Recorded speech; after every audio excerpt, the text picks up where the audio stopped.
जय हिंद साथियों, आप सभी का हम स्वागत करते हैं अपने YouTube चैनल पे।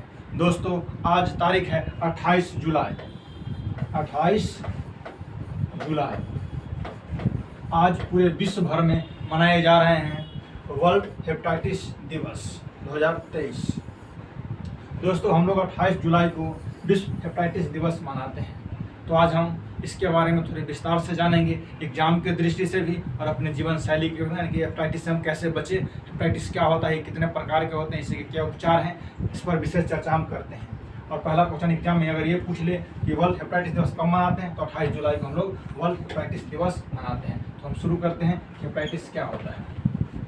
सबसे पहले हम ये जानते हैं कि हेपेटाइटिस जो होता है वो हेप प्लस टिस, दो शब्दों से मिलकर बना हुआ है हेपेटाइटिस। किससे? हेप प्लस टिस से बना हुआ है हेपेटाइटिस। हेप का मतलब होता है लीवर, हेप का मतलब होता है लीवर, और टिस का मतलब होता है सूजन। मतलब ये हुआ हेपेटाइटिस का कि लीवर में सूजन, मतलब हेपेटाइटिस का मतलब हो गया कि लीवर में गड़बड़ी, लीवर में गड़बड़ी। इतना ही मीनिंग हुआ हेपेटाइटिस का। हम सबसे पहले कि लीवर क्या होता है, कि लीवर संबंधी, लीवर हमारे बॉडी में क्या काम करता है। तो लीवर जो है वो इंसान का सबसे बड़ा और भारी आंतरिक अंग है। सबसे बड़ा और भारी आंतरिक अंग है तो वो कौन है? वो लीवर है। ये जो लीवर है वो सबसे बड़ा, भारी और आंतरिक अंग है ये हमारे बॉडी का। हम देखते हैं कि ये सबसे भारी आंतरिक अंग है। उसके बाद इसका औसत वजन जो होता है लगभग 1.6 किलो होता है, 1.5 किलो के आसपास ये होता है लीवर का वजन होता है, लेकिन 3.5 पाउंड होता है। 3.5 पाउंड इसका वजन होता है लीवर का। लीवर का काम क्या होता है वो एक बार लीवर का फंक्शन देख लेते हैं कि जब हम लोग खाते हैं इससे, ये जो है फूड पाइप जो है इससे भोजन इसमें है, तो इसमें जितने भी होते हैं जीवाणु बैक्टीरिया जो हमारे भोजन के साथ मुंह में चले जाते हैं उसको ये स्टोमच में मार दिए जाते हैं। उसके बाद ये जो होते हैं ये पित्ताशय से, गेल ब्लेंडर के द्वारा एक रस स्रावित होता है, इसका नाम है पित्ताशय। क्या नाम है उसका? पित्ताशय। वो क्या करता है? Bile juice. यहाँ पर जब भोजन, यहाँ पर जब छोटी हाथ में जाने से पहले ये ग्लाइडर उसको, यानी कि बड़े बड़े जो मॉलिक्यूल्स हम भोजन के खाएं उसको तोड़ के वो छोटा छोटा काम करता है, और वो रस लीवर ही प्रोवाइड कराता है, इस पर उसमें जमा रहता है। यानी कि भोजन वहाँ से जाने से पहले बड़े बड़े मॉलिक्यूल्स को वो छोटे छोटे मॉलिक्यूल्स में तोड़ देते हैं। कहने का मतलब इतना हुआ कि बड़े जो टुकड़ा है भोजन का उसको छोटे छोटे टुकड़ा में उसको बांट देता है, और इसकी क्रिया को हम इमल्सीकरण कहते हैं। क्या कहते हैं? इमल्सीकरण कहते हैं। खास करके 3 काम करते हैं, 3 काम। कार्बोहाइड्रेट का, कार्बोहाइड्रेट, प्रोटीन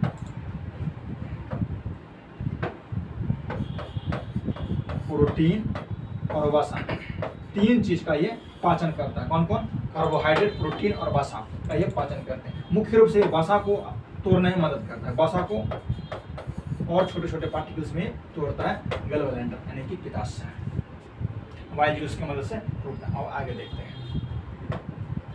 आगे है कि शरीर में जिगर का 4 प्रमुख काम है। कौन कौन है वो देखते हैं। पहला कि बाइल जूस पीत रस उत्पादन करता है जो कि पाचन में मदद करता है। पाचन में किसका पाचन करता है? ये 3 चीज का, कार्बोहाइड्रेट,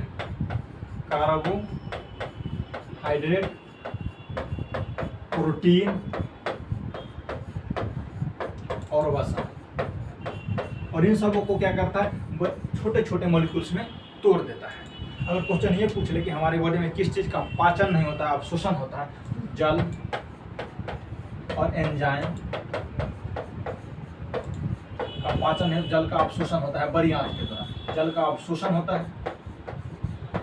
क्योंकि जल पहले से ही वो छोटे छोटे मॉलिक्यूल्स में पहले से ही टूटा हुआ है, तो उसको तोड़ने की आवश्यकता है ही नहीं, और ये सब बड़े बड़े मॉलिक्यूल्स में है, इसलिए इसको तोड़ने की आवश्यकता पड़ जाता है। ये छोटे छोटे मॉलिक्यूल्स में है जल और एंजाइम, इसलिए इसका सिर्फ और सिर्फ बड़ी आंत जो होते हैं, बड़ी आंत वो अवशोषण करते हैं। क्या करते हैं? बड़ी आंत अवशोषण करते हैं। जबकि कार्बोहाइड्रेट, प्रोटीन और वसा का पाचन में, यानी कि छोटे छोटे पाइल्स में तोड़ते हैं वो बाइल जूस। कौन तोड़ते हैं? बाइल जूस को छोटे छोटे पार्ट में तोड़ देते हैं।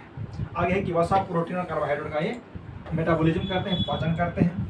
हानिकारक रासायनिक और विषाक्त पदार्थों को छानना और बाहर निकालने का काम करते हैं। कौन? लीवर। और चौथा है कि चीनी और खनिज और विटामिन जैसे का भंडारण करते हैं, यानी कि लीवर जो है वो स्टोरेज भी करता है। लीवर जो है वो स्टोरेज का काम करता है। लीवर क्या करता है? स्टोरेज का काम करता है। यानी कि हमारे शरीर को ये भरपूर आवश्यकता है कि जो हमें आज मिला है वो कल मिले ना मिले, इसके लिए वो स्टोर करके रखता है कुछ एनर्जी को। वो एनर्जी का स्टोरेज क्या कहलाता है, यानी किसी भी चीज़ का भंडारण क्या होता है, तो लीवर में होता है। कुछ नहीं पूछ ले कि विटामिन ए का भंडारण कहाँ पे होता है, विटामिन सी कहाँ पे रहता है, प्रोटीन कहाँ पे रहता है, यानी कि स्टोरेज कहाँ पे करता है, तो वो लीवर स्टोर करके रखता है। मेन चीज़ होता है। आगे देखते हैं, आगे हमारा हेपेटाइटिस के 7 प्रकार। हेपेटाइटिस 7 प्रकार के होते हैं, मुख्यतः ये 5 प्रकार के होते हैं। Hepatitis A, hepatitis B, hepatitis C, hepatitis D, hepatitis E. Other जो होते हैं वो मेडिसिन इनेक्टेड हेपेटाइटिस होते हैं, और दूसरा एल्कोहलिक शराब पीने से होते हैं। क्या होते हैं, शराब पीने से होते हैं। Hepatitis A B C D इस सब का इलाज है। अल्कोहलिक थोड़ा देख लेते हैं क्या होता है। जिगर जो होते हैं, लीवर जो होते हैं, लीवर और ब्रेन, एक होता है सेल डिवीजन। जब हम सेल पढ़ेंगे ना तो उसमें जानते हैं कि सेल डिवीजन, तो सबसे ज़्यादा सेल डिवीजन कहाँ पर होता है, तो वो लीवर में ही होता है। मतलब यह है कि लीवर में अगर थोड़ा बहुत गड़बड़ी है, नहीं कि लीवर में थोड़ा बहुत सूजन हो गया है, तो वो अगर आप आराम कीजिएगा तो ठीक हो जाएगा। लेकिन अगर ज़्यादा कर ले तो उसके लिए दवा की आवश्यकता है, उसके लिए आपको टीका लेना पड़ेगा। और ब्रेन जो होते हैं, ब्रेन में सबसे कम सेल डिवीजन होते हैं, यानी कि 90% ये न्यूरॉन से बने होते हैं। 90% न्यूरॉन से बने होते हैं, और 10% में अदर होते हैं, और इप्सम होते हैं। और इप्सम ही 10% ब्रेन ट्यूमर होते हैं, यानी कि 10-90% ऐसे उसमें सेल पाए जाते हैं जिसमें कि सेल डिवीजन होता ही नहीं, सेल बनता ही नहीं ब्रेन में। इसीलिए हेलमेट लगाने के लिए सरकार बोल रही है, क्योंकि ब्रेन में अगर चोट लग गया, टूट फूट गया अंदर के वाली पार्ट में, तो वहाँ सेल डिवीजन होता ही नहीं, वो ठीक से भरपाई कर ही नहीं पाएगा। और लीवर जो होते हैं वो सेल डिवीजन खूब होता है, इसीलिए लीवर संबंधित रोग जो होते हैं वो अगर समय रहते अगर उपचार किया जाए तो ठीक हो जाएगा, और आराम करके। और फैटी चीज़ कम खाएंगे, फैटी चीज़ जिसमें फैट्स कम है वो खाने से हम ठीक हो सकते हैं। लेकिन अगर ब्रेन में चोट लग गया तो ब्रेन में सेल डिवीजन होता ही नहीं है, ब्रेन में जब सेल डिवीजन होगा ही नहीं तो वो ब्रेन में चोट लग गया तो ठीक होगा ही नहीं आसानी से। लेकिन फिर भी ब्रेन ट्यूमर होते हैं। तो ब्रेन ट्यूमर क्यों होते हैं, क्योंकि ब्रेन जो होते हैं वो 10% इप्सम सेल से बने होते हैं, और इप्सम सेल में ही सेल डिवीजन होता है। तो 10% वाले पार्ट में ही क्या होते हैं, ब्रेन ट्यूमर होते हैं। हेपेटाइटिस कितने प्रकार के होते हैं, मुख्यतः 5 प्रकार के होते हैं। Hepatitis A B C D, और अदर में 2 हो जाते हैं, मेडिसिन और एक अल्कोहलिक होते हैं। हमारा अगला टॉपिक है कि ये कैसे फैलता है। हेपेटाइटिस ए और बी गंदा पानी, भोजन, सब्जियां, फल आदि से होते हैं। गंदा पानी मतलब मान लो कि बरसात के मौसम में, खासकर बरसात के मौसम में हेपेटाइटिस फैलने की आशंका सबसे ज़्यादा होती है, क्योंकि जो चूहे होते हैं एवं अन्य जीव, चूहा प्लस जो अन्य जीव होते हैं वो क्या करते हैं कि अपने मल मूत्र के माध्यम से मिट्टी में, जल में अपने जो होते हैं वो संक्रमण फैला देते हैं। अगर हम पी लेते हैं तो वो हमारे यानी कि अंदर चले जाते हैं, जिससे कारण हेपेटाइटिस ये होता है। और ये होता है भोजन, मान लीजिए कि भोजन लाएं और उसको ठीक से धोए नहीं, साफ सफाई नहीं की, सब्जियां को साफ सफाई ठीक से नहीं की, जिससे कारण ये फैलते हैं। हेपेटाइटिस बी और सी ये रक्त उत्पाद, असुरक्षित यौन संबंध, ओरल सेक्स और माँ के भ्रूण से, यानी कि माँ को अगर हेपेटाइटिस हुए तो बच्चों में हेपेटाइटिस हो जाएंगे। अगला टॉपिक हमारा कि ट्रीटमेंट। हेपेटाइटिस ए और जो होती है ज़्यादा खतरनाक नहीं होते हैं, हानिकारक स्थितियाँ, हाइजीनिक स्थिति और आराम से ये ठीक हो जाते हैं। आराम की जगह शुरू में बताए थे कि लीवर संबंधित बीमारी जो होते हैं अगर शुरू यानी कि पहले पता चल गया है शुरुआती स्टेज में ही, तो आप आराम कीजिए, थोड़ा बहुत ट्रीटमेंट लीजिए, टीका लीजिए, ठीक हो जाएगा। केवल रोग सूचक उपचार है ये।